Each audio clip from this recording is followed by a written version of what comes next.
Bom dia a todos, a todas e a todos. Eu sou a Cadiane, então, eu tenho a pele clara, os cabelos louros, estou usando uma blusa branca, meus olhos são castanhos e ao fundo eu tenho uma parede branca com 3 quadros. Então, na transmissão de hoje, então, não vamos contar com intérpretes de Libras, em função de que não temos nenhum servidor com essa necessidade. E, a princípio, o evento é feito para os servidores. Estamos reunidos hoje, de forma online, para comemorarmos o Dia da Servidora e do Servidor Público e para refletirmos sobre nosso papel na sociedade. Segundo as disposições constitucionais em vigor, servidores públicos são todos aqueles que mantêm vínculo de trabalho profissional com os órgãos e entidades governamentais, integrados em cargos ou empregos de qualquer delas, União, Estados, Distrito Federal, municípios e suas respectivas autarquias, fundações, empresas públicas e sociedades de economia mista. Nessa semana, estamos compartilhando o que alguns colegas pensam, entendem sobre ser servidor. Alice de Souza Ribeiro, do campus Júlio de Castilhos, disse que ser servidora pública é gostar de gente e de melhorar o dia das pessoas. E Fernanda Martini de Andrade, campus Santo Ângelo, ser servidor público é ter a oportunidade de contribuir para a construção de uma sociedade mais justa e igualitária, através de um trabalho desenvolvido com dedicação, responsabilidade e comprometimento. Essas são apenas 2 visões sobre o que é ser servidor público. Confira mais nas nossas redes sociais. Hoje pela manhã, teremos a palestra Ética no Ambiente de Trabalho, Utopia ou Desafio entre Educadores, Educadoras, Possibilidades para a Construção, com o professor da UFSM, Amarildo Luiz Trevisan, que será mediada pela professora Ângela Marinho, e apresentações culturais feitas pelos servidores, que vão compartilhar um pouco da sua arte conosco. À tarde, a programação conta com mais apresentações culturais e uma mesa temática com o tema Emenda Constitucional 103, Efeitos Previdenciários para Servidores Públicos, com o advogado Valmir Andrade, com mediação de representantes da CIS e CPPD. E para finalizar, será realizado um drive-thru solidário nas unidades do IFAR. O servidor se dirige à unidade da cidade em que mora, retira um kit Queremos Você Bem, composto por máscara e álcool gel, e faz a doação de 1 quilo de alimento não perecível para ajudar o próximo. Convidamos a professora Nídia Ehringer, pró-reitora de Desenvolvimento Institucional, para falar aos presentes. Bom dia a todos e todas. Cumprimento a professora Carla, nossa reitora, que participa deste momento de abertura conosco. O nosso convidado, o professor Amarildo, que estará conversando sobre ética e serviço público. E, principalmente, agradeço a presença da comunidade acadêmica para esse momento de reflexão. Cumprimento os colegas que organizaram estes momentos, e estes momentos do dia de hoje, eles sinalizam mais do que um dia de comemoração, um dia em que podemos refletir sobre o nosso papel enquanto servidores públicos e a importância de um Estado brasileiro que tenha como premissa alcançar a sociedade com serviços públicos promotores da inclusão, da democracia, da ética e de direitos iguais sobremaneira. Que as nossas discussões de hoje se pautem pela observância da educação como um bem público e do quanto nós, servidores, contribuímos todos os dias no nosso território para um mundo mais justo e uma sociedade mais igual. Também aproveito para dizer a todos os meus colegas que não nos falte ânimo e motivação para as lutas necessárias em relação à nossa carreira e à promoção de uma sociedade mais igual. Muito obrigada. Convidamos a professora Carla Comerlato Jardim, reitora do Instituto Federal Farroupilha, para falar na abertura deste evento. Muito bom dia a todas e todos. Eu sou Carla, sou mulher, tenho 56 anos, tenho pele clara, cabelos claros, eles estão presos, estou usando uma roupa branca, e atrás de mim tem uma estante com livros e revistas, pois estou na minha casa. Eu quero iniciar fazendo uma saudação, né, a minha parceria nessa mesa virtual de abertura, cumprimentando o professor Amarildo, que nos honra, né, com a sua presença e que com certeza contribuirá muito fortemente, né, para a nossa qualificação com a sua fala. Cumprimento a professora Nídia Ehringer, nossa pró-reitora de Desenvolvimento Institucional, e também nossa reitora eleita, em breve, né, estará assumindo esse lugar que hoje eu exerço. Meus cumprimentos também a Cadiane e a Ângela Marinho, que estão conosco, e ao Fabrício, da Web TV, que está por trás desse momento, né, dando todo o suporte técnico, e ao cumprimentar os três, eu cumprimento e agradeço muitíssimo o trabalho da comissão, né, que trabalhou em todo o Instituto Federal Farroupilha para planejar e possibilitar que no dia de hoje, né, mesmo nessa condição de distanciamento, nessa condição de trabalho remoto, nós pudéssemos ter, né, diversas atividades alusivas a esse dia tão importante para todos nós, que é o dia 28 de outubro, dia do servidor público.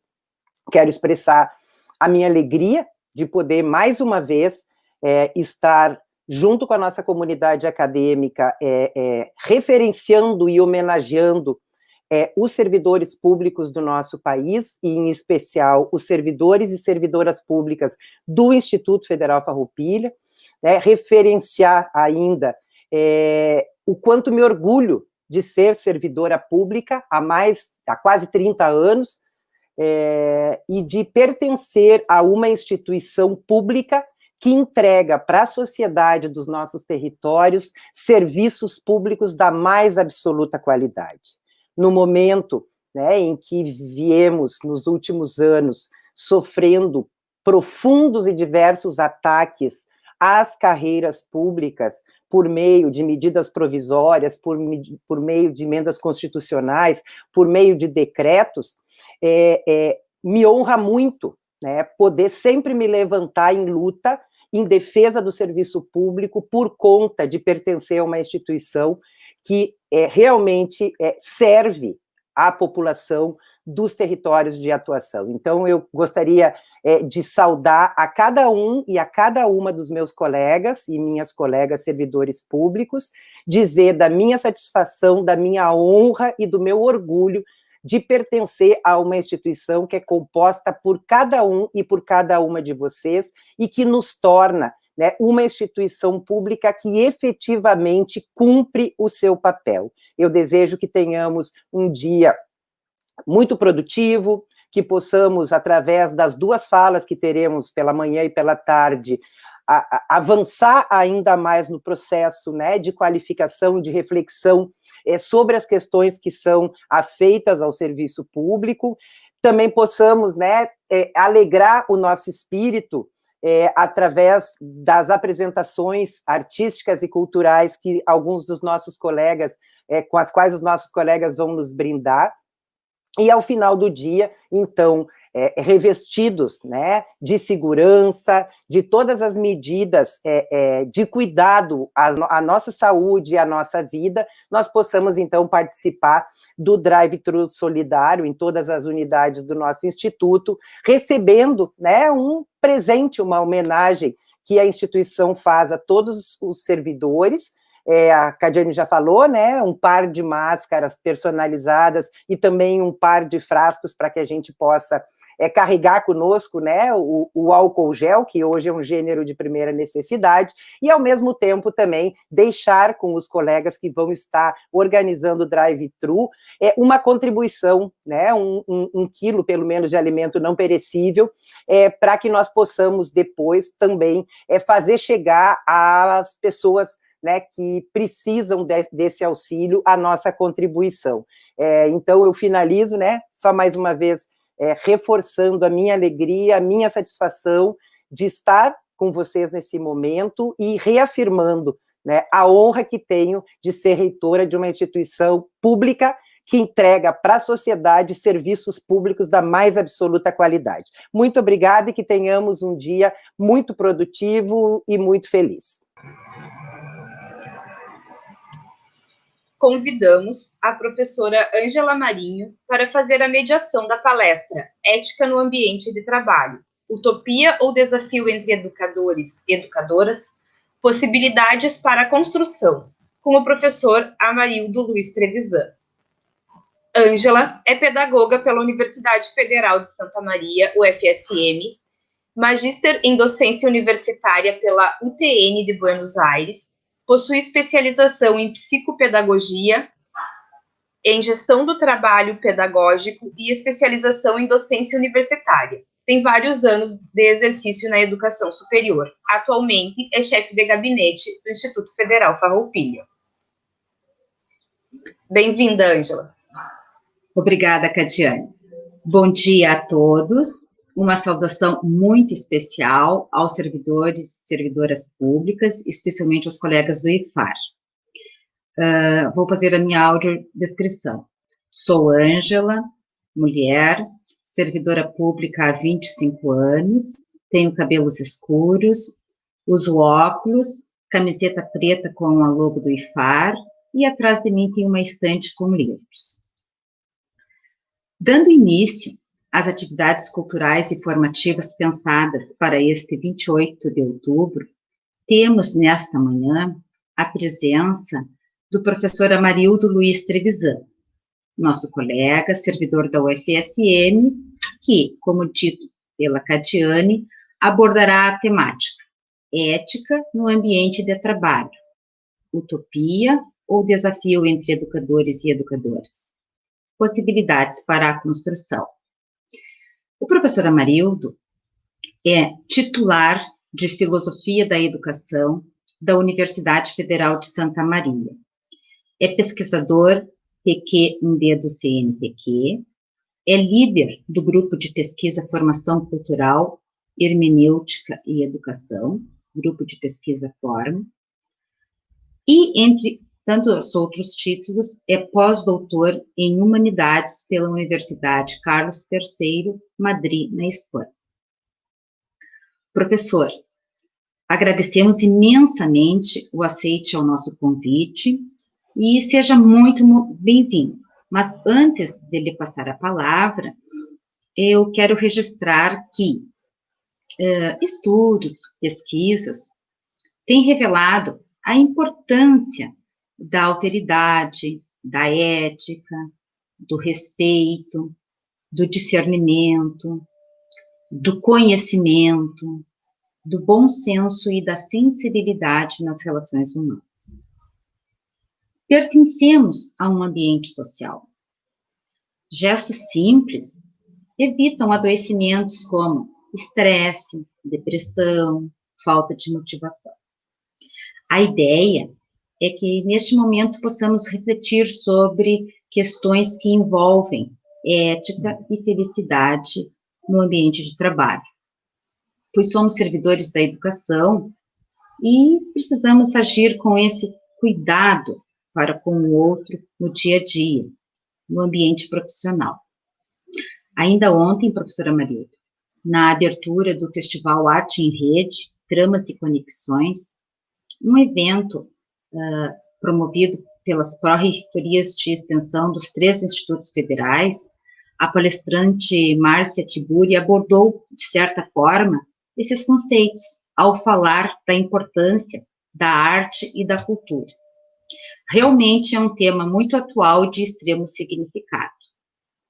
Neste contexto, com essa breve introdução, eu lhe passo a palavra e lembrando que o senhor tem 45 minutos para a sua exposição e os servidores do IFAR podem encaminhar perguntas pelo chat. Ao término, organizaremos alguns blocos Então, professor, com a palavra, e sinta-se muito acolhido. Bom dia a todos e a todas. É uma satisfação muito grande estar aqui nesse momento tão importante do Instituto Federal Farroupilha, o Dia do Servidor. Então, eu me chamo Amarildo Trevisan e sou muito grato ao convite mediado pela Ângela Marinho, que inclusive foi minha aluna na graduação da Pedagogia da nossa Universidade Federal de Santa Maria. Agradeço imensamente a Ângela e também a reitora, né, a professora Carla Jardim, também as palavras da professora Nídia, pró-reitora e futura reitora, e também a participação da Ângela e do Fabrício aqui nesse momento, para que nós consigamos, então, falar sobre esse tema tão importante. A professora Márcia Tiburi, que me antecedeu, segundo a fala agora há pouco da Ângela, ela foi banca da minha tese de doutorado, uma excelente profissional que está nos honrando muito, e em seguida eu faço menção nos meus trabalhos. Então, para falar desse tema muito importante, nesse dia também não menos importante do servidor público, creio que a ética é um tema extremamente relevante, né? Não só para a nossa vida cotidiana de trabalho, mas também para o momento atual, o momento que nós estamos vivendo, né? Um momento de lutas em que a educação realmente está sofrendo ataques, né, de todo lado, e nós temos que encontrar guarida, né, suporte em algum aspecto, né, da nossa existência, encontrar resiliência para enfrentar essas realidades, que, aliás, né, quem já vivenciou outras épocas não é muito diferente, né? Eu também já sou servidor público há mais de 30 anos e sei também, né, juntamente com muitos de vocês, o quanto a gente suportou para chegar vivo, né, até esse momento, vivos, né, atuantes e podendo contribuir para a qualificação da nossa sociedade. Eu vou tentar abordar, então, esse tema dentro do limite do prazo, utilizando alguns slides que talvez possa facilitar, porque essa é uma discussão, em princípio, um pouco abstrata, por conta de que a ética é uma área, né, ou um ramo da filosofia. E a filosofia, como todos sabemos, ela é um discurso racional, é um discurso que procura justamente se contrapor, né, às barbáries, aos absurdos da existência, às enormidades, às excessividades, porque o ser humano ele vive do equilíbrio. Não por acaso, né, Aristóteles definiu a ética como esse meio termo, equidistante desses extremos, né? Tanto do excesso quanto da falta, porque o ser humano vive do equilíbrio. Se a gente se alimenta muito, por exemplo, de uma comida que é boa, ela vai fazer mal, né? Como qualquer outro produto. Tudo tem que ser pensado, né, segundo a ótica de Aristóteles, segundo o meio termo, né? In medio virtus, ele já dizia naquela famosa frase que depois foi traduzida para o latim. Ou seja, no meio é que está a virtude, né? Sempre procurando a moderação em tudo. E nesse aspecto é que ele encontra, então, a excelência, a virtude do comportamento dito racional. Então, como a ética é uma parte da filosofia, a filosofia é um discurso racional, né, por excelência, e talvez um pouquinho abstrato, eu costumo utilizar bastante imagens, documentários, às vezes até alguma cena de filme ou comentários sobre filmes que aproximam um pouco, né, a discussão do nosso mundo da vida, para fazer sentido a nossa vida, né, a nossa existência. De nada adianta, às vezes, a gente fazer um discurso muito erudito, às vezes até válido do ponto de vista acadêmico, mas que não repercute na prática, no mundo da vida das pessoas. Então, eu vou subir aqui os slides para facilitar a minha fala, e em seguidinha a gente já vai começar, então, a discussão. Então, esse tema, ética no ambiente de trabalho, utopia ou desafio entre educadores ou educadoras, possibilidades para a construção. É um tema, então, muito importante, que me lembrou uma frase de Paulo Freire, que durante o meu pós-doutorado, que foi mencionado pela Ângela, né, realizado na Universidade Carlos III de Madrid, eu tive a ocasião de fazer algumas visitas a universidades, tanto de Portugal quanto da Espanha. E por incrível que pareça, as duas universidades primeiras que nós visitamos, nós encontramos no sul de Portugal, na Universidade do Algarve, um prédio inteiro em homenagem a Paulo Freire. E depois, na Universidade de Huelva, que fica no sul da Espanha, eu encontrei essa frase em um prédio também em homenagem a Paulo Freire, com um prédio com 102 salas de aulas, um prédio do Centro de Educação. E lá na porta da entrada assim, do prédio tinha essa frase muito bonita, escrita em espanhol, que eu coloco aqui para vocês. A educação necessita tanto de formação técnica e científica como de sonhos e utopias. Então, ao lado, né, segundo Paulo Freire, da formação técnica e científica indispensável para nós formarmos bons trabalhadores, bons sujeitos que se insiram no mercado de trabalho com qualidade, nós precisamos também de sonhos e utopias, pois isso faz, né, propriamente o elemento humano. Utopia que está no título, né, dessa fala, por isso que a ética tem a ver, então, com o dever ser, como já dizia Kant, né, com o dever ser moral, com o que nós pensamos para a sociedade. E Kant já também, que foi um grande autor, né, que trabalhou a questão da ética, ele dizia que nós deveríamos educar não segundo os princípios dessa sociedade que aí está, mas nós deveríamos educar segundo os princípios da sociedade ideal, da sociedade que nós sonhamos e imaginamos, ou seja, segundo as nossas utopias. Porque se nós educássemos os nossos estudantes, né, as futuras gerações, segundo os preceitos da sociedade atual, nós não seríamos bem-sucedidos enquanto educadores e na nossa tarefa. Tem um vídeo que está correndo na internet, talvez muitos de vocês conheçam, mas eu queria fazer uma interpretação para esse momento. Esse vídeo foi inspirado, né, na docência do professor. É um judeu que conta uma cena que foi vivenciada por um professor. Esse professor, tempos depois, ele encontrou uma aluna e ela disse assim: professor, o senhor foi meu professor lá na minha faculdade, eu gostaria, na minha escola, eu gostaria de contar que hoje eu sou professora também, graças a você. E aí o professor disse: mas por quê? O que eu fiz que te inspirou a essa escolha? E daí ela disse: sim, professor, o senhor lembra, certamente o senhor deve estar lembrado que eu, naquela época que eu fui sua aluna, eu era muito carente, eu precisava de coisas para sobreviver. E aí apareceu um coleguinha com um relógio muito bonito e eu não aguentei a necessidade e furtei esse relógio.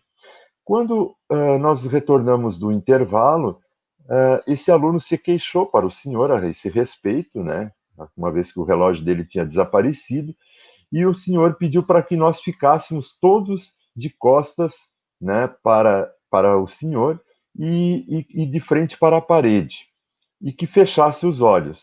E enquanto isso, o senhor procurou nas nossas pastas, nos nossos cadernos, enfim, nos nossos materiais escolares, se encontrava esse relógio. Após ter encontrado, o senhor devolveu, né, para o aluno e nunca mais o senhor falou no assunto. O senhor não disse quem havia furtado o relógio, nem nada. E aquilo me calou tão fundo que eu acabei levando isso para a vida como uma inspiração, né? Porque o senhor poderia ter me estereotipado, o senhor poderia ter me chamado de, sei lá, de vândalo, de ladra, ou coisa do gênero, mas nunca, em momento algum, o senhor apelou para esse tipo de comentário, nem comentou também quem teria realizado, né, aquele furto. E isso me marcou tão profundamente que eu disse assim: não, quando realmente eu for escolher uma profissão, eu vou querer ser professor. O senhor deve estar lembrado a esse respeito, né? Agora acho que o senhor deve ter lembrado dessa cena. E ele disse, não, eu não estou lembrado dessa cena. Sinceramente, eu lembro que você foi minha aluna, mas eu não lembro exatamente dessa cena, ou de ter compartilhado esse momento, porque... e daí ela disse, mas por que que o senhor não lembra disso? Porque eu também estava com os olhos fechados, né? Eu também estava com os olhos vendados. Então, essa historinha eu lembro assim, porque isso é bem representativo, né, de um comportamento ético, porque a ética implica, como já se diz, né, nos ditados bem conhecidos, né, fazer o bem sem ver a quem, que a tua mão direita não veja o que a tua mão esquerda fez, ou vice-versa, né? Então tem a ver sempre com esse contentamento, né? Fazer as coisas porque elas têm um fim em si próprio. Eu não estou fazendo algo porque eu vou ter, né, um dividendo a receber, ou eu vou receber um prêmio por isso. Não. Né? É assim como muitas vezes o atleta procura quebrar um recorde pelo próprio prazer, né, de correr ou de fazer aquela atividade física. É um contentamento interior. Então, por isso que já Aristóteles dizia que ser ético é não encontrar na sua ação um fim fora de si, mas um fim dentro da própria ação. E aí é que estabelece, então, uma distinção bem importante entre ética e moral. A moral é voltada mais ao viver cotidiano, aos hábitos, né, aos costumes de uma sociedade, e por isso que ela pode ser diferente de cultura para cultura. Assim como, por exemplo, o sistema político é diferente de um país para outro. Né? Quem de nós aqui no Brasil, por exemplo, aceitaria que, como aconteceu na última eleição americana, um candidato que teve 2 milhões de votos a menos do que o outro fosse o eleito? Mas, para o sistema americano, isso é perfeitamente normal, né? Enquanto aqui para nós seria um absurdo, porque aqui a gente tem um outro sistema eleitoral. E assim também é com os códigos de moral, né? Cada sociedade elege os seus códigos de moral, assim como também as diversas profissões, o advogado, o comerciante, né? Ele tem o seu próprio código, né, de conduta, que se chama, né, código de ética. Assim também a família, né? Cada família tem os seus códigos de ética e cada pessoa também tem os seus próprios códigos. Porém, isso não é tudo, né? Isso não é a última palavra a respeito da questão moral ou mesmo da questão da ética, porque a ética em si, como área do conhecimento, ela vai ser uma reflexão sobre justamente essas normas e princípios morais adotados por cada sociedade, por cada país, por cada pessoa, por cada instituição, né, por cada carreira profissional e assim por diante. Por isso que tem as diversas éticas, né, a ética kantiana, a ética aristotélica, a ética utilitarista, a ética do consumo e assim por diante. Então, como a ética é uma instância crítica, né, que faz a reflexão, por isso que o próprio Sócrates já dizia, né, que nenhuma pessoa, né, ela não tem um fim em si próprio, né? Ela sempre tem um fim em função da reflexão que ela faz sobre a sua própria vida. E a ética é justamente isso, essa reflexão. Por isso que uma vida, ela só merece ser vivida se ela for refletida, segundo Sócrates. E é essa instância, então, da reflexão sobre a moral é que possibilita, né, que nós possamos construir conhecimentos a esse respeito, acumular um legado e possamos passar esse legado para as novas gerações. É isso que faz o sentido do bem viver. E nesse aspecto, a ética, então, seria o caminho para a felicidade, né? Porque ela é esse contentamento que eu dizia antes, né? Esse contentamento interior de fazer o bem sem ver a quem. Por isso que eu trago aqui também a menina prodígio, né? Que vai dizer assim: penso, logo incomodo mesmo. Ela está aqui nesse momento para dizer, né, que de alguma maneira a instância da ética é essa reflexão então sobre a conduta, e por isso que quando a gente reflexiona sobre a conduta a gente se sente incomodado, se sente angustiado, né? porque isso mexe, né, com valores, mexe com as condutas, e nesse aspecto é necessário fazer sempre essa autorreflexão, essa tomada de consciência, né, a respeito das nossas ações, porque caso contrário a gente não evoluiria como ser humano, né, como pessoa ou como profissional.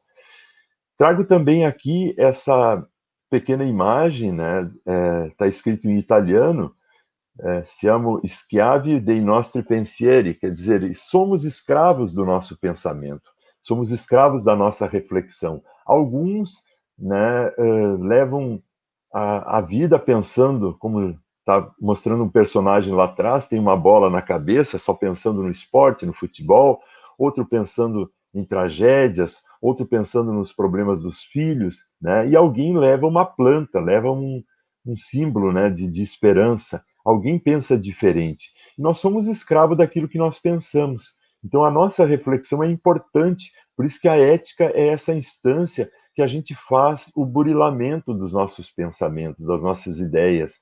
Nós fazemos aí também, passamos como que um certo filtro nas nossas ações para purificar essas ações, para que nós sejamos pessoas melhores, né? Porque isso faz o sentido da vida. A gente não ficar repetindo ações equivocadas o resto da vida. Por isso que a ética está muito próximo das virtudes e ela está distante dos vícios, porque os vícios é aquele comportamento repetitivo, aquele comportamento que leva à regressão do ser humano, enquanto que as virtudes levam à emancipação, leva à evolução, né, das nossas ações.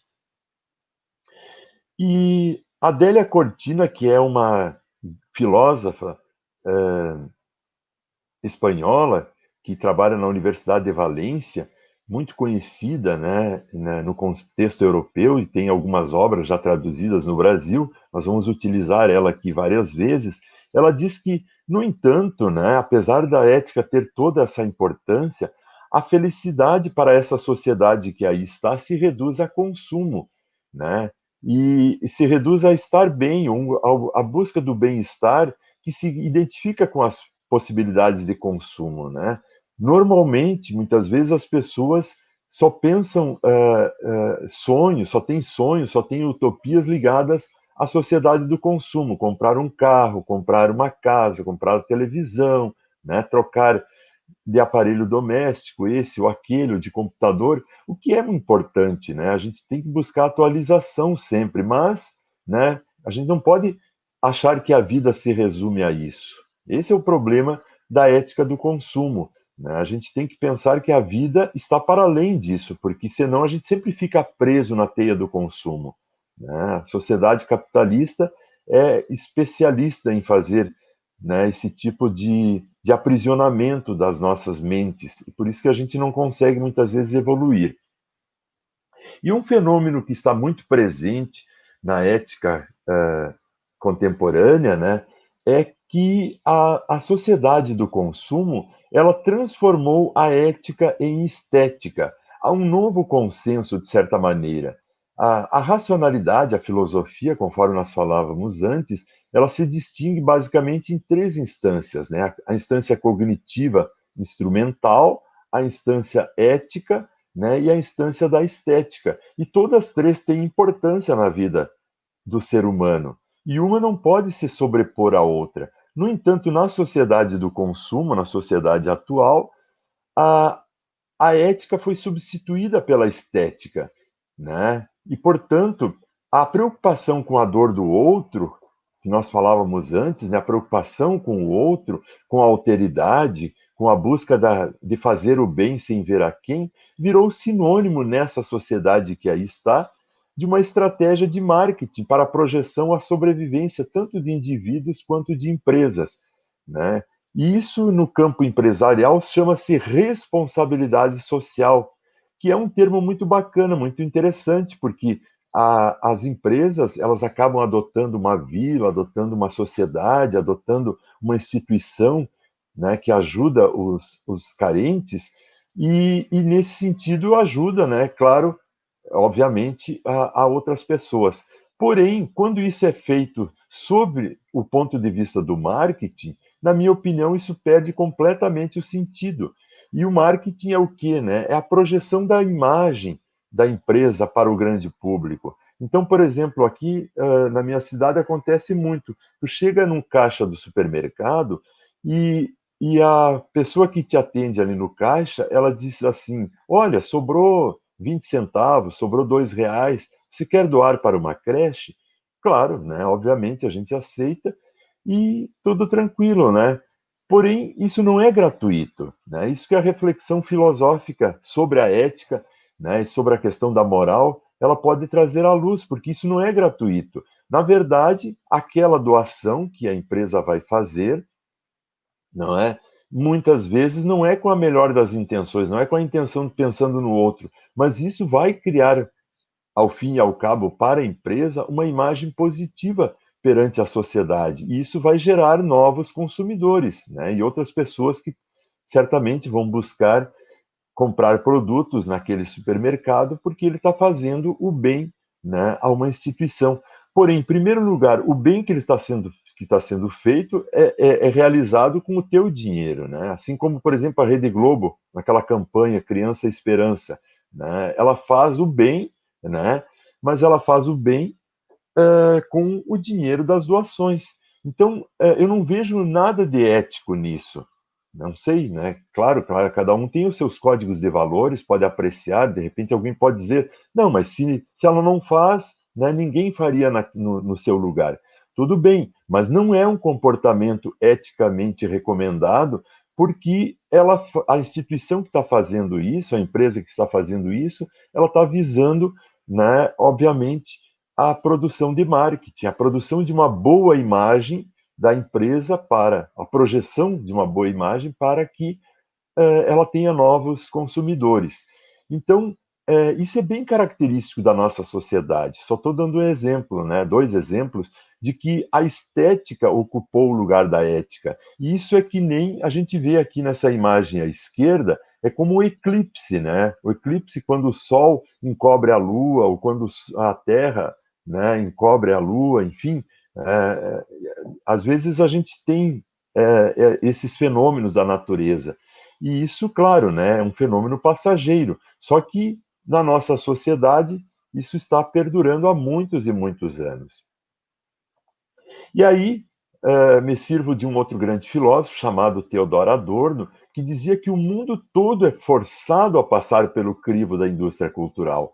Quem não projeta a sua imagem positivamente não sobrevive, ainda mais nessa sociedade das redes conectadas, né, da internet e também, né, da mídia onipresente. A nossa sociedade é uma das sociedades que mais consome mídia no mundo. Nós passamos de 4 a 6 horas por dia, né, na televisão de modo geral, principalmente as nossas crianças, que deveriam estar na escola, né, no contraturno, porém acabam ficando nos computadores e assim por diante. Então, nós temos uma sociedade que valoriza muito a questão da imagem.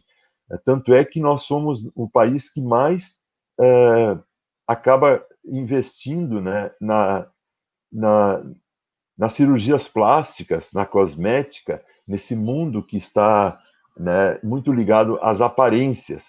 E as essências, onde fica? Né? O ser humano está evoluindo também da mesma maneira? Quer dizer, ao mesmo tempo que a gente investe tanto na estética, será que nós investimos também na ética?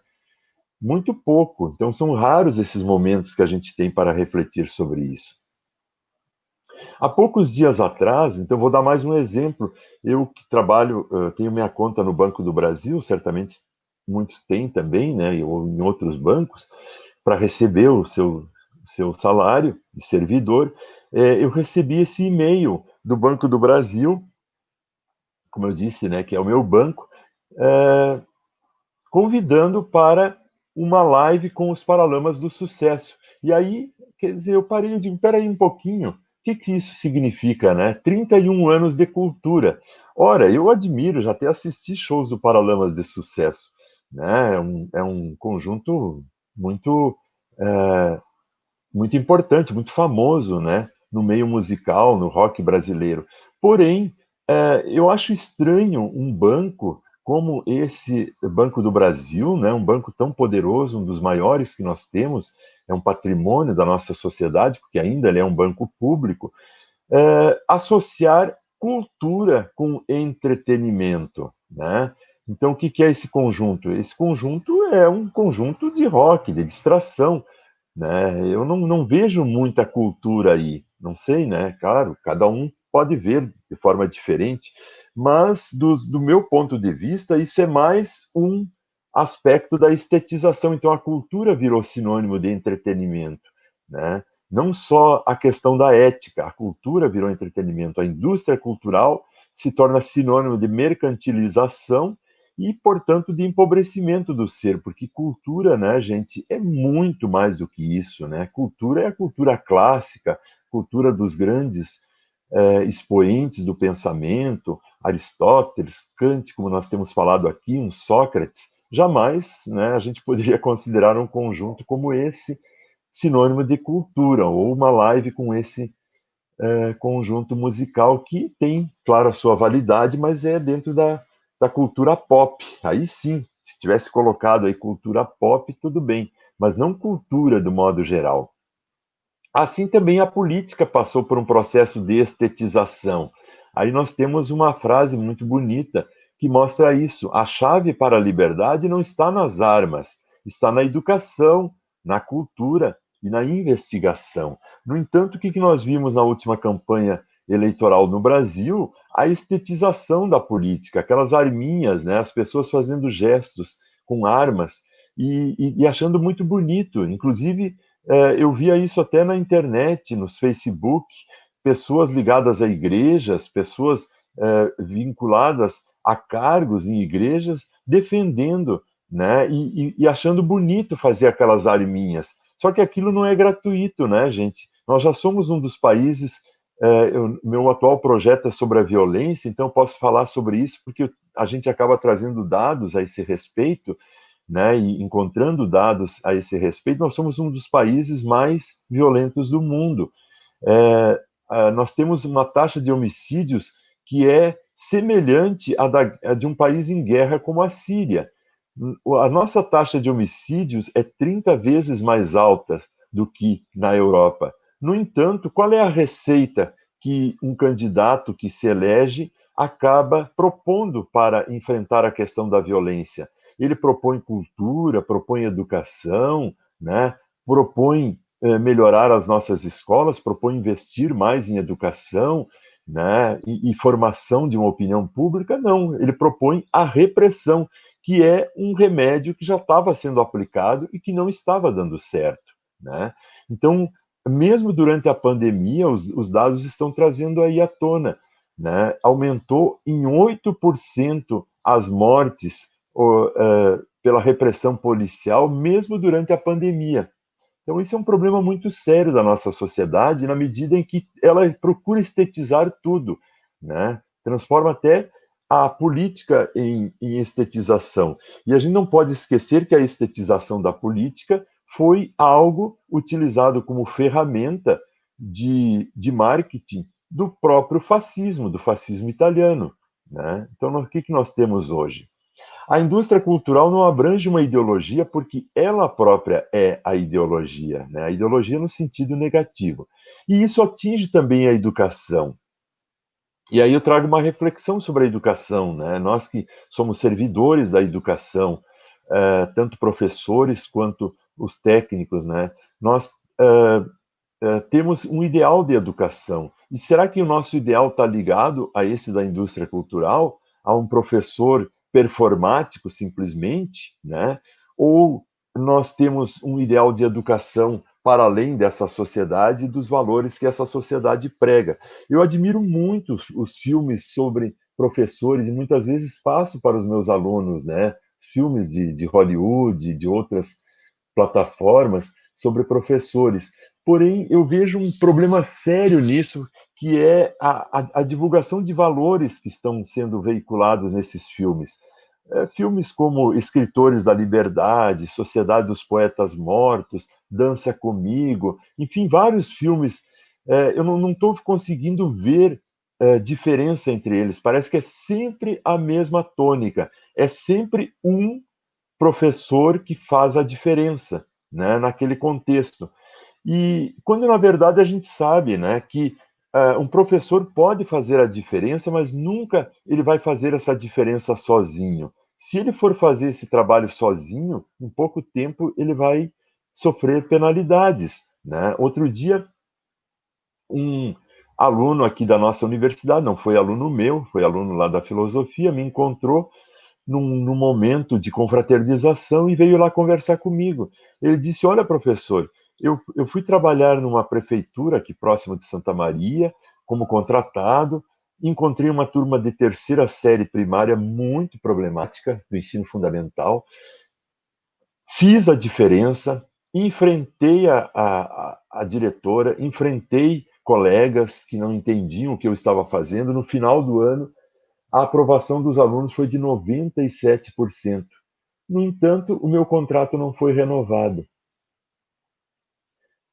O meu contrato terminou no final do ano e não foi renovado. O que eu fiz de errado, professor? Me responda. Eu disse: olha, tu fez muita coisa certa, mas sei lá, né? O que poderia ter... Aí eu me lembrei dos filmes, né?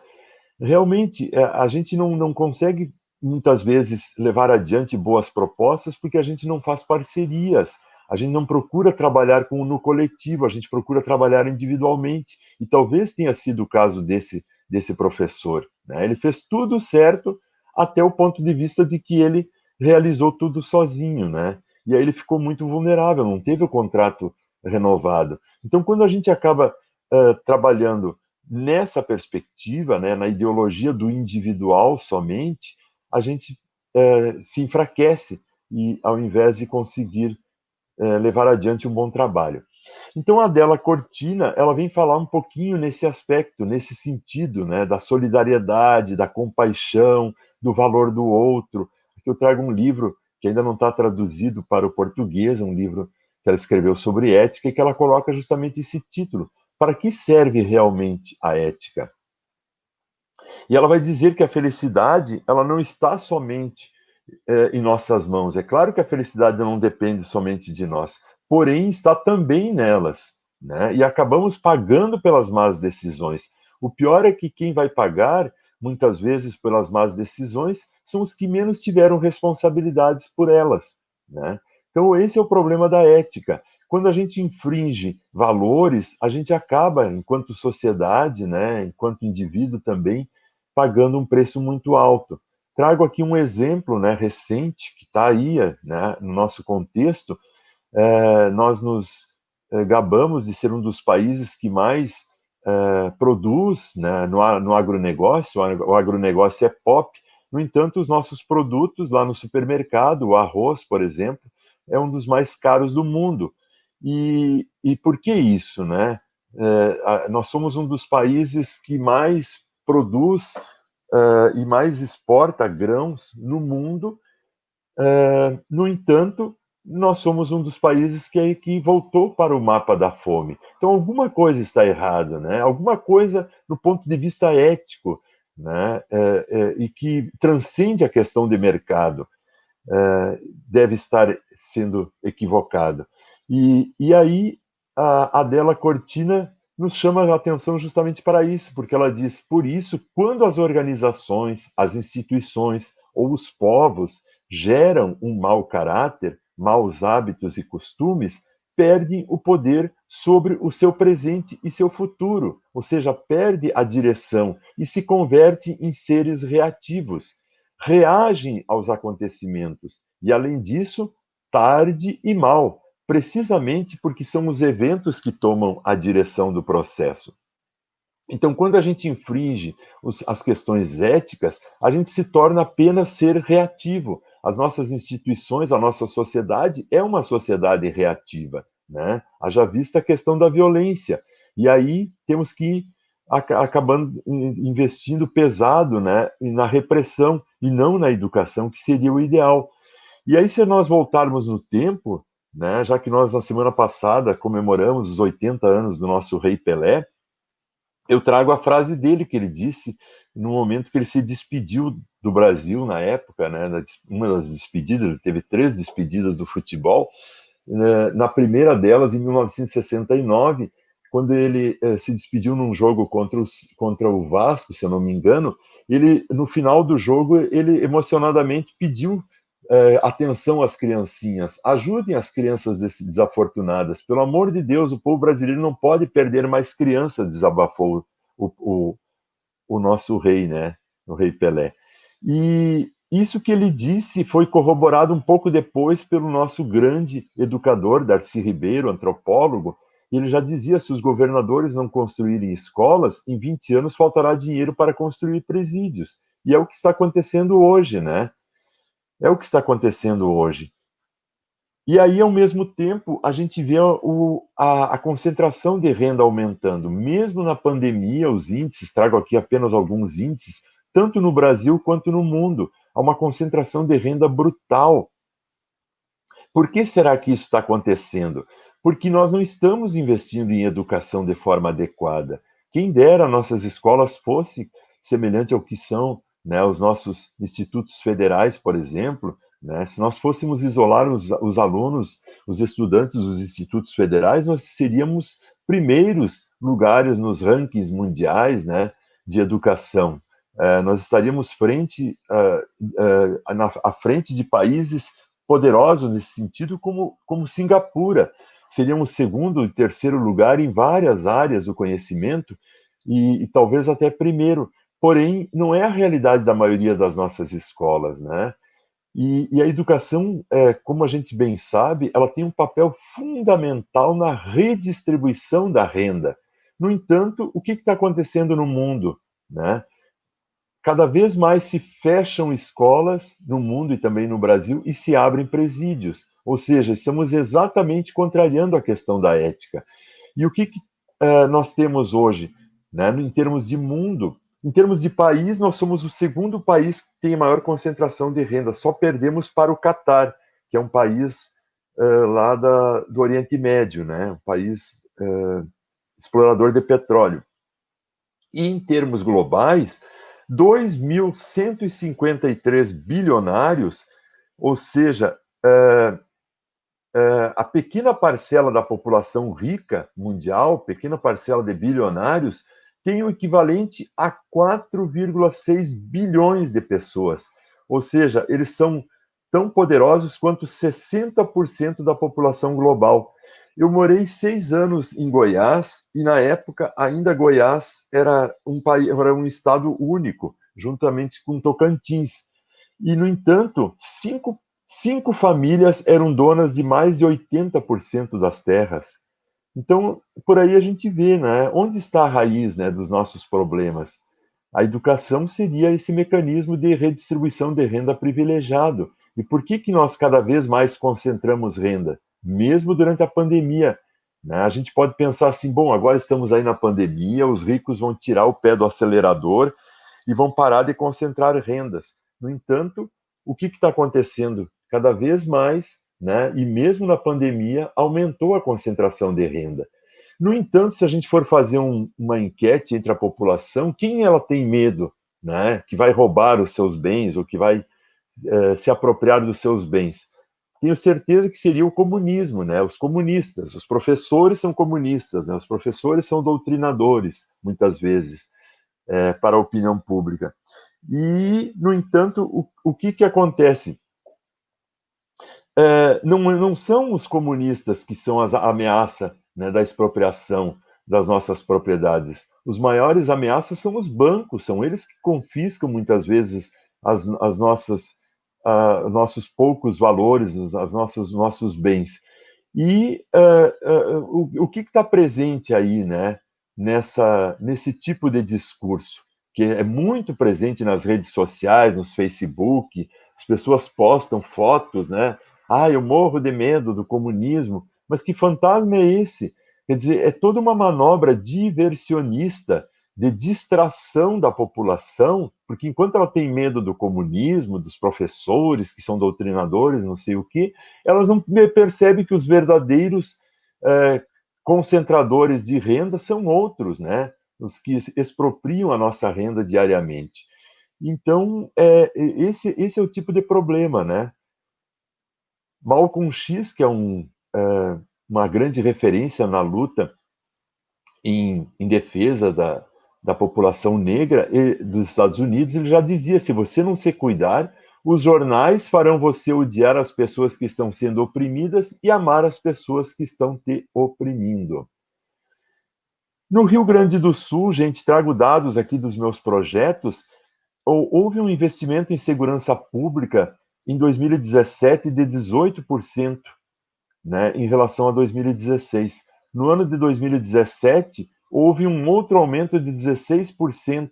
São 674 milhões em 2018, que saltou para 782 milhões distribuído entre o aparato de segurança pública. Então, um Estado carente como o nosso, carente de tudo, dizer que sobe 16%, 18% em investimento em segurança pública. Por quê, né, gente? Quando a gente sabe que, na verdade, nós estamos só enxugando gelo. O problema é mais profundo, né? O furo é mais embaixo, como se diz na gíria. Ao mesmo tempo que fechamos escolas, estamos abrindo presídios cada vez mais, e os governantes se vangloriando disso. Se nós fizermos uma busca na internet a esse respeito, a gente vai ver que isso está se acentuando, mas isso não é de hoje. Essa política já vinha acontecendo nos governos anteriores. Aqui no Brasil, os estados que mais se destacam nesse sentido é São Paulo e Rio Grande do Sul. Pasme, né? 2 estados dos mais carentes, justamente no campo da educação. No campo da ciência, tecnologia e educação, de forma geral, né, na questão, principalmente envolvendo a questão ambiental, não é diferente, haja visto que nós vimos recentemente no Brasil. Eu publiquei um livro recentemente intitulado Terapia de Atlas, Filosofia da Educação no Contemporâneo, que aborda um pouco essa transição da ética para a estética. É um livro que está disponível na editora da UX, que é a Universidade de Caxias do Sul, e que traz, e que justamente eu falo desse livro porque ele está disponível em PDF, basta acessar a editora e você baixa o livro na íntegra, em PDF. É um livro que, portanto, está disponível gratuitamente para todos. Nós colocamos gratuitamente justamente para facilitar essa discussão, porque é muito importante, né, a gente repensar essas questões no contemporâneo. E a necessidade, então, de fazer a terapia desses excessos, né? E essa terapia, ela começa, né, essa dimensão ética começa quando entra em cena, então, a verdadeira preocupação com o outro. O outro não é só objeto de marketing, eu não ajudo o outro só porque eu vou me dar bem, como se diz na gíria, né? Mas porque eu quero o bem do outro, porque eu vejo no outro a humanidade que está em mim. Trago aqui também uma charge da necessidade de nós termos contato com a verdadeira cultura, né? Cultura no sentido mais elevado do termo, enquanto formação cultural, para justamente, né, fazer essa terapia de todos esses símbolos da sociedade do consumo, né, do que está largamente difundido nas redes sociais, Facebook e etc, etc, que muitas vezes mais distrai a nossa atenção do que propriamente educa, né? Acho que a charge já fala por si. A Adélia Cortina, então, ela vai dizer, né, que a ética não é cosmética. É justamente aquilo que nós falávamos antes. A ética, ela tem a ver, então, com essa preocupação com a solidariedade, com a compaixão. E ela vai dizer também que não são, ela falou isso numa visita recente que ela fez à Sociedade de Economia aqui no Rio Grande do Sul, deu uma palestra e ela disse, está disponível também no YouTube e nas redes sociais, a palestra, ela diz que não são os pobres que violam as regras. E isso está cada vez mais presente. Agora que o judiciário brasileiro tomou uma atitude mais ativa, né, o ativismo do judiciário, isso está cada vez mais visível, né? Quem realmente está infringindo as regras da boa convivência. Qual a saída disso tudo, né, gente? Perante esse cenário aí que a gente descreveu brevemente,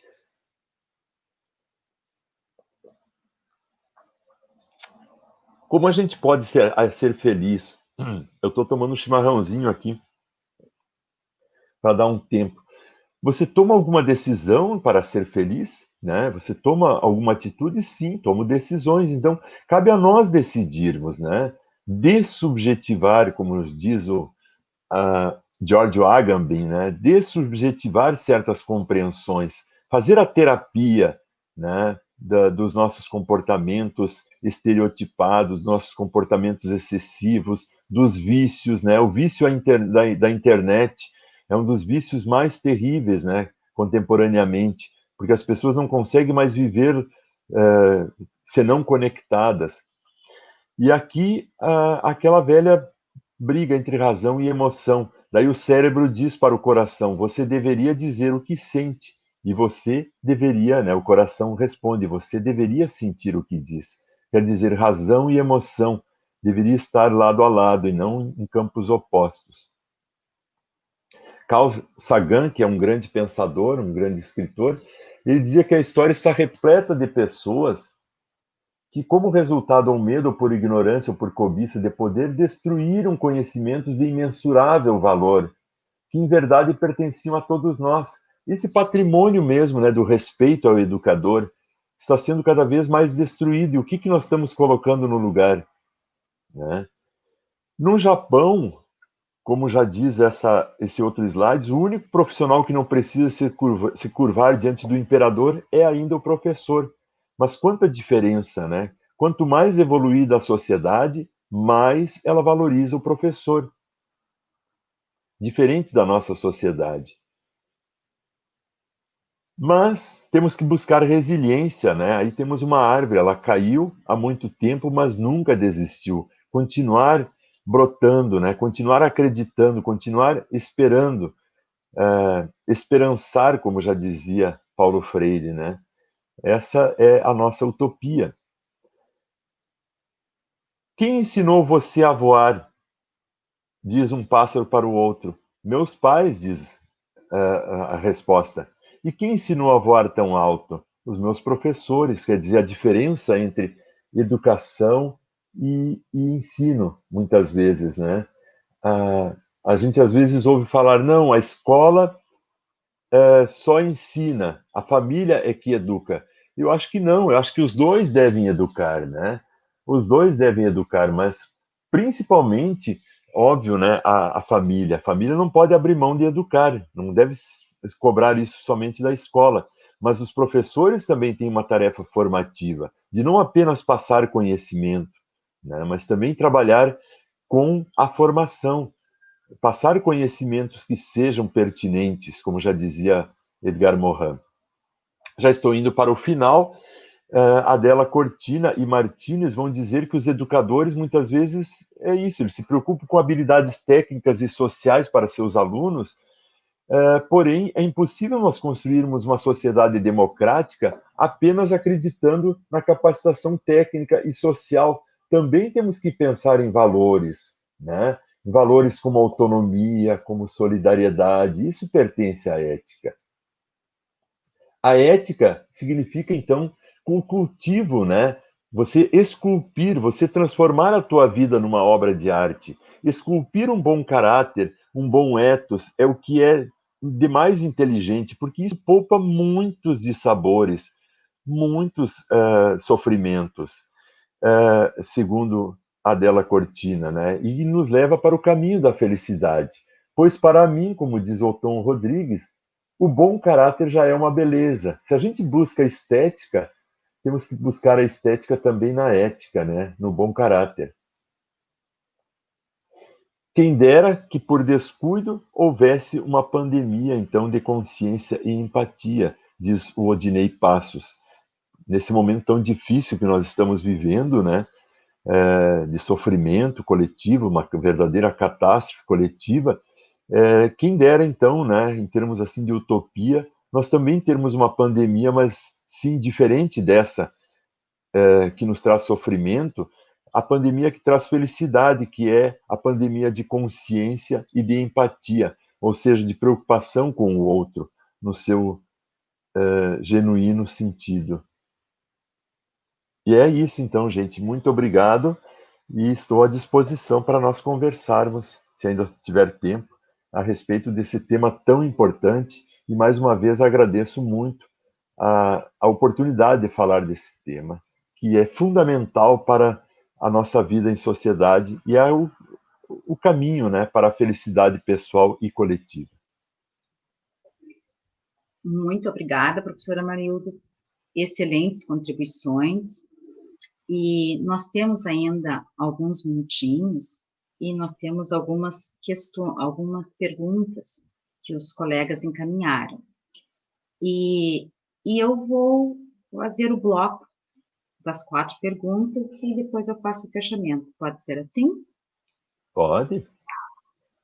Então, a Camila Paula, ela pergunta: sob qual ponto de vista a gente considera algo como cultura ou não? Diz a Camila: eu entendia cultura como algo diverso e que fosse saudável até essa diversidade erudita, popular, indígena. Então, essa é uma pergunta. A segunda é da Maria Laura Lacave. Ela pergunta: o senhor crê que nossa sociedade virou-se contra o próprio homem em várias formas culturais, econômicas, sociais? Uma outra questão é apontada pela Maria Paranhos. É ético, nas universidades e nos institutos federais, nos rendermos às demandas do agronegócio? Qual o espaço da pesquisa e no currículo das demandas locais, dos pequenos produtores, ou até sem terra? Uma olhar confiante para tudo isso. E, por fim, nós temos uma pergunta da Bianca Ambrosini. Qual o critério para chamar uma coisa de cultura e dizer que outra não é cultura? Então, um bloco de 4 perguntas para que o senhor possa responder, professor. Sim, excelentes perguntas, agradeço muito. Realmente elas tocam naquilo que é a essência, né, da nossa discussão, Ângela. Não sei se você concorda, mas creio que sim. Até porque há uma confusão terminológica muito presente, até em autores contemporâneos, né, a respeito do significado de cultura. Claro que eu faço assim, eu vou dizer a minha opinião. Eu distingo a cultura no sentido antropológico, né, que é a cultura que todos temos, que é a cultura indígena, que é a cultura afrodescendente, a cultura do imigrante, né, e da cultura mais geral, né, da cultura universal. Eu acho que, claro, a gente ficar numa diferenciação pura e simples, numa posição elitista, defendendo a alta cultura, né, contra as outras culturas, eu também não concordo. Eu acho que há uma interpenetração entre ambas, assim como há também uma interpenetração entre ética e moral. Mas eu acho que nós temos que ter uma instância mais universal, porque se nós ficarmos só nas múltiplas culturas, na cultura no sentido antropológico do termo, nós vamos ter uma horizontalidade muito forte, e daí a gente vai, ao fim e ao cabo, cair numa certa guerra de culturas, né? Por isso que eu acho que nós, embora possamos trabalhar, sim, com as culturas locais e regionais, com as culturas étnicas, nós não podemos abrir mão da grande cultura, né, do grande legado da humanidade. Eu vi isso muito presente na Europa. Aqui no Brasil ainda está muito forte essa confusão terminológica, mas lá a gente vê assim filas para museus, filas para teatros, né? As pessoas ainda valorizam muito a cultura erudita, né? Essa cultura clássica que vem da Grécia Antiga, às vezes eu ficava percorrendo assim 2 quarteirão para ir ver lá na frente onde é que aquela fila chegava. Chegava lá e encontrava um cartaz assim, né, que estava tendo uma representação da tragédia As Bacantes, do Eurípides, ou da tragédia Édipo Rei, do Sófocles, eu digo, nossa, quem dera isso no Brasil, né? A gente vê filas, mas não é para isso. Às vezes as filas do INSS, filas para atendimento na saúde, mas fila para cultura, para assistir uma grande obra de arte, é raro ainda, né? A gente encontrar no Brasil. Por quê? Porque a gente tem muita confusão nesse sentido. Então, eu acredito que as instituições formativas, universidades, os institutos federais, as escolas, não deveriam abrir mão dessa distinção, embora, obviamente, essa relação ela não deva ser verticalizada, né? E também no sentido de instituir uma hierarquia. Não é nesse sentido que eu estou falando, é no sentido que eu comentei sobre a ética e a própria moral. Nós temos que ter algumas instâncias de reflexão mais universais que nos permitam nós avaliarmos as nossas condutas. E se nós abrirmos mão da grande cultura, né, dessa cultura clássica que vem da tradição, dos grandes pensadores, nós não vamos ter mais critérios de avaliação do que é certo, do que é o errado, do que é bom, do que não é bom. E a gente precisa disso na nossa convivência. A outra pergunta é, em termos assim, se nós estamos nos voltando contra o próprio homem, eu acredito que sim, eu acredito que nós, como toda a sociedade, né, a gente vai fazendo escolhas. E, infelizmente, nos últimos tempos, a nossa sociedade escolheu adorar muito mais o Thanatos do que o Eros. Eu acredito nisso. Tanto é que nós elegemos quem, né? Quem acaba compactuando com essa visão das armas, do que o outro é meu inimigo, que o outro não é meu parceiro, o outro representa sempre uma ameaça para mim, né? E por isso a importância, né, dos aparatos policiais, por isso a importância, né, do exército, do militarismo e assim por diante. Eu acho que a gente está escolhendo um outro lado, que não é o lado do Eros, que não é o lado da construção, da educação, do amor ao outro, né, daquilo que as tradições culturais, né, no sentido mais sagrado, têm nos repassado. Não só as tradições culturais laicas, mas também as tradições culturais religiosas. Eu acho que quando uma religião ou uma crença ela abriga no seu seio esses valores, ela está se desvirtuando do seu real caminho, sim.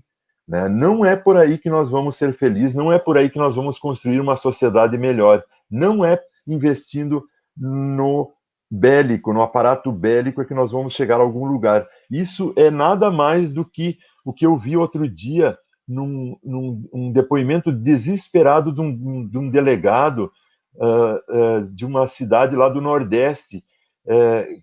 Ele disse assim, claramente na televisão, olha, faz 40 anos que eu estou aqui, né, atacando o crime, e, no entanto, eu me sinto como se eu estivesse enxugando gelo.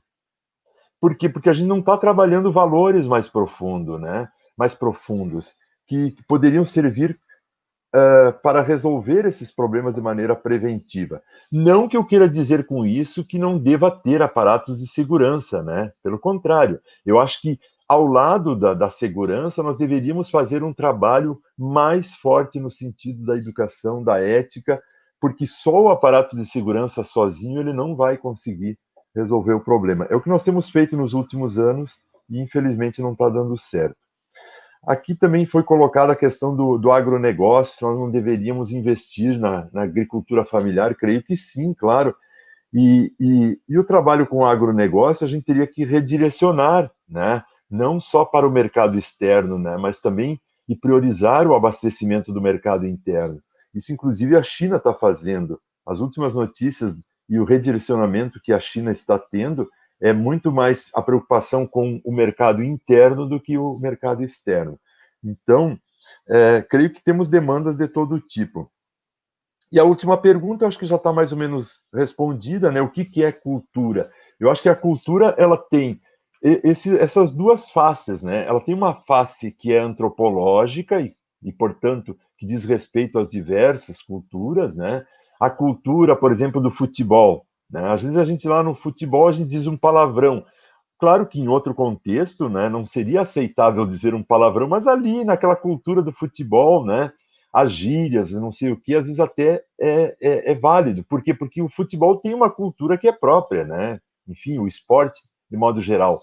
Agora, um comportamento desse tipo num outro ambiente já não é mais aceitável, porque faz parte daquela cultura específica. Mas eu acho que o futebol ele tem que se pautar também por valores que transcendem aquele universo. Nem não é pelo fato dele ter uma cultura própria que ele pode tudo. Eu acho que também aí entra uns limites éticos. Então, é isso. Se nós abrirmos mão de valores universais, a gente cai, talvez, numa guerra de todos contra todos, que é o que nós já superamos na história da humanidade quando instituímos o Estado.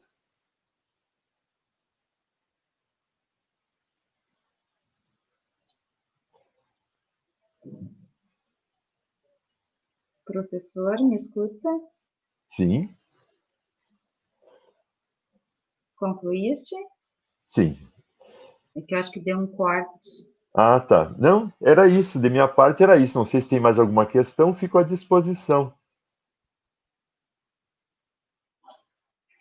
Certo, muito obrigada. Eu vou tentar fazer o fechamento dessa nossa conversa, dizendo que a ética no ambiente de trabalho talvez deva ser entendida, né, como uma possibilidade a ser construída por nós educadores, através da participação, do diálogo ético e respeitoso, do comprometimento de todos os servidores públicos, cientes, né, de que essa mudança refletirá de imediato no nosso entorno social, no entorno em que estamos inseridos, influenciando na formação da vontade democrática, né, por intermédio da esfera pública e dos processos de libertação dos discursos de todos os indivíduos envolvidos.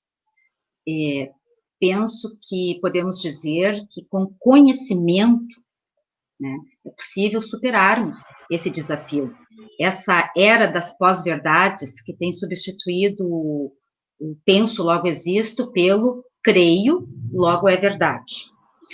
E sermos, de fato, agentes de mudança social, porque o resultado da desinformação é perverso, gera barbárie, inclusive, né? Então, não é simplificando o complexo que vamos resolver o contexto em que estamos inseridos.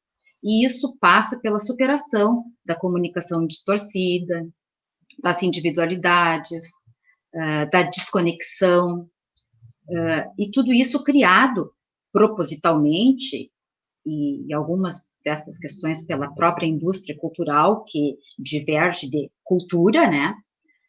E sobretudo, a partir do quê? Do diálogo, da eticidade e da amorosidade nas relações. Querido professor Amarildo, muito obrigada pelas contribuições, foi uma honra tê-lo conosco, e eu quero finalizar, né, nestes tempos tão perversos, com as palavras do Mário Quintana, onde ele coloca assim: se as coisas são inatingíveis, ora, não é motivo para não querê-las. Que triste os caminhos se não for a presença distante das estrelas.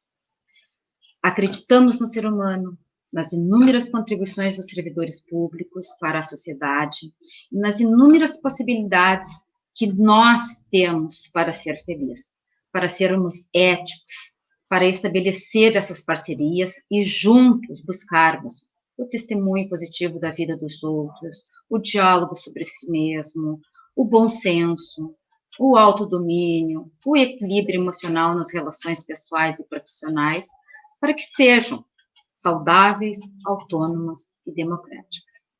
Muito obrigada por tê-lo aqui conosco e devolvo, então, a palavra para a Cadiane.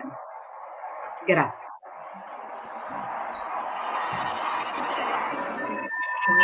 Seguimos, então, com a programação cultural que foi organizada pelos Núcleos de Arte e Cultura do IFAR. teremos apresentações culturais dos servidores dos campi Alegrete, Frederico Westphalen, Jaguari e Júlio de Castilhos, agora pela manhã. Antes disso, eu gostaria de fazer um agradecimento especial à equipe da Web TV, o Adriano e o Fabrício, que trabalharam bastante para reunir esses vídeos também, e especialmente ao Samuel Forratti, do Campo Santo Ângelo, que estava de férias e mesmo assim continuou nos auxiliando nesse trabalho.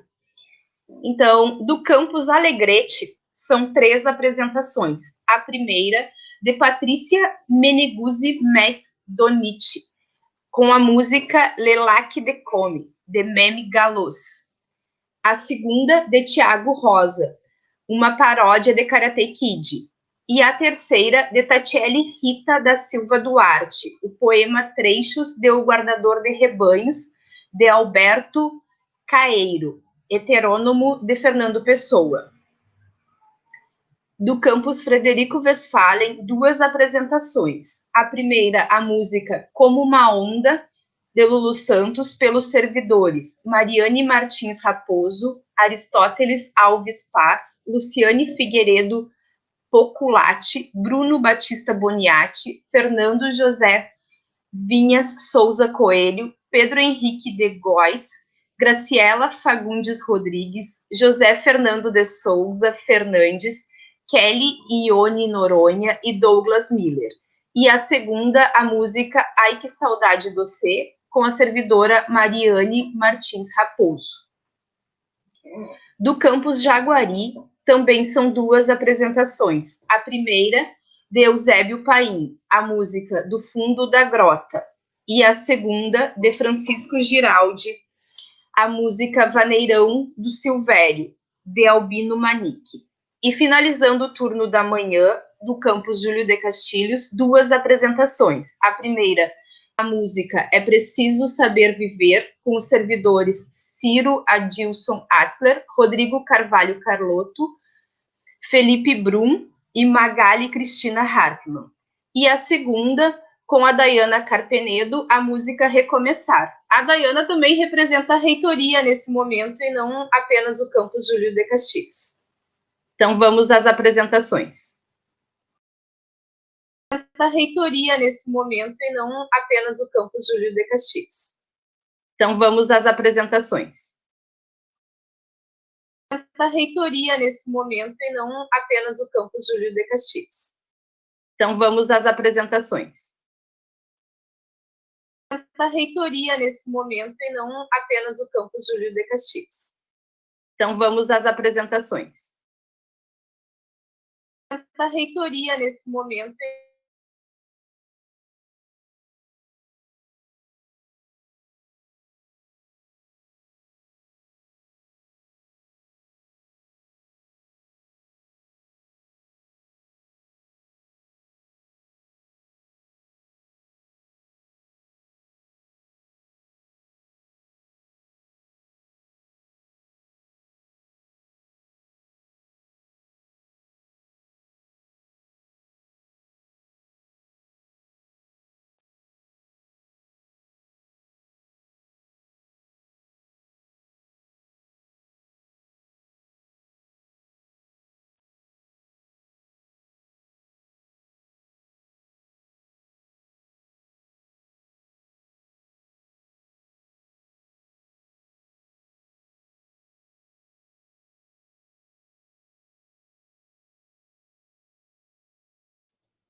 e estamos com um probleminha técnico, então, enquanto o Fabrício está tentando resolver aqui, então só aguardar um pouquinho, tá? Que a gente vai falando mais com vocês. Acho que vou aproveitar o momento, então, e vou passar mais algumas frases sobre o que é ser servidor, que foram compartilhadas nas redes sociais, e algumas que ainda vão ser. Então, para o servidor Leandro Luiz Nagorni, do campus Panambi, ser servidor público é estar disponível para cumprir seus deveres com a sociedade, sempre primando pelo bom atendimento ao cidadão e pela ética da função pública.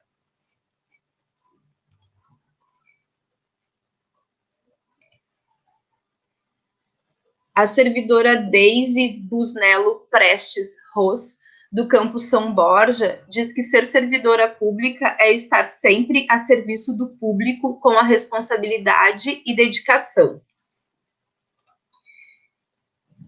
A Vivian Costa, do campus Frederico Westphalen, diz que ser servidora pública é, além de uma realização pessoal, a certeza que tem um compromisso diário com o desenvolvimento do nosso país.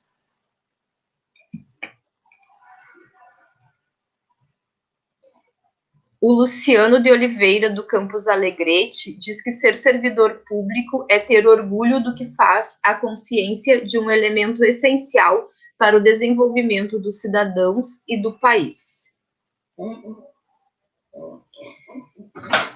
O Luiz Henrique Luzi, do campus Santo Ângelo, diz que ser servidor público é dedicação.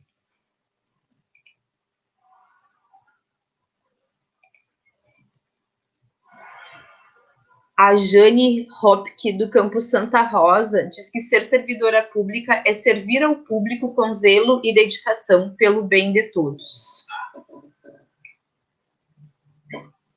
A Cristiane Gerst Atarão, da reitoria, diz que ser servidora pública é estar disposta ao diálogo e prestar um bom serviço à sociedade. A Renata Rota, do campus Santa Rosa, diz que ser servidora pública é ser agente de efetivação das políticas públicas essenciais para a população e para o desenvolvimento do país.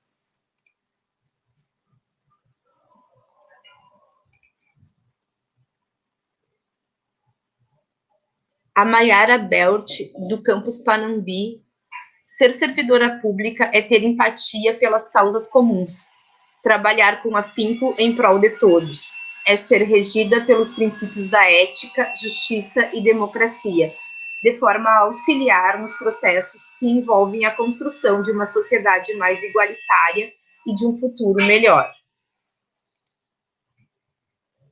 A Ângela Marinho, da reitoria, ser servidora pública é trabalhar muito, atender de forma ética e respeitosa àqueles e àquelas que buscam o serviço público e, sobretudo, agradecer por fazer parte desse time que engrandece a nação brasileira. A Carla Zapp, do campus São Borja, ser servidora pública é acreditar em um país mais inclusivo e humanizado.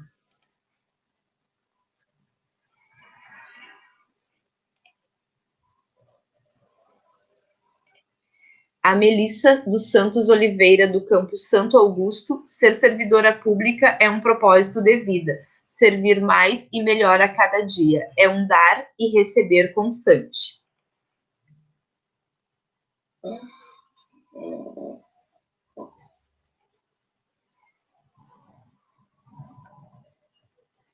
A Liana Nólibus Rodrigues, da reitoria, diz que ser servidora pública é contribuir para uma sociedade mais justa.